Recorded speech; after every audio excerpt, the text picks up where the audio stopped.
பாட்டுகளை படிக்கும்போதே 5 நாளைக்கு அந்த பக்கம் நடக்கக்கூடிய அற்புதங்கள்லாம் இன்றைக்கி என்ன செய்ய ஆரம்பிச்சிடும், எல்லாம் நடக்கும். யோர்தானை கடந்து போக வேண்டிய கட்டாயம் இஸ்ரவேல் ஜனங்களுக்கும் யோசுவாவுக்கும் வந்தது.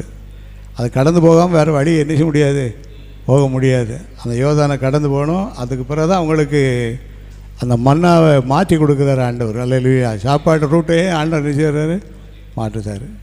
ஆகிய 3 நாளைக்குள்ளே நீங்கள் கடந்து போவீங்கன்னு சொல்லி சொல்கிறார். நமக்கு ஆண்டவர் நம்ம 3 நாளைக்கு இல்லை, எத்தனை நாளைக்குள்ளே போட்டிருக்கோம், இந்த ஒரு வாரத்துக்குள்ளே எங்களுக்கு நிறைய அற்புதங்கள் என்ன செய்யட்டும், நடக்கட்டும். இந்த ஒரு வாரத்துக்குள்ளே எங்களுக்கு நீ தந்த வாக்குத்தத்தங்கள், ஐக்கியத்தின் நீ தந்த வாக்குத்தத்தங்கள், எங்களுடைய ஆயுள் கால வாங்கல் எல்லாம் நிறைவேறணும் ஆண்டவரே, எல்லாம் நிறைவேறணும்னு சொல்லி யோசுவா அந்த பொறுப்புக்குள்ளே வரும்போது ஆண்டவர் இந்த வார்த்தையை குறித்து பேசினார். அதுபடி நடந்துச்சா நடக்கலையா? யோர்தான் அதே மாதிரி பிரிஞ்சிச்சா பிரியலையா? பிரித்து வாசிங்க.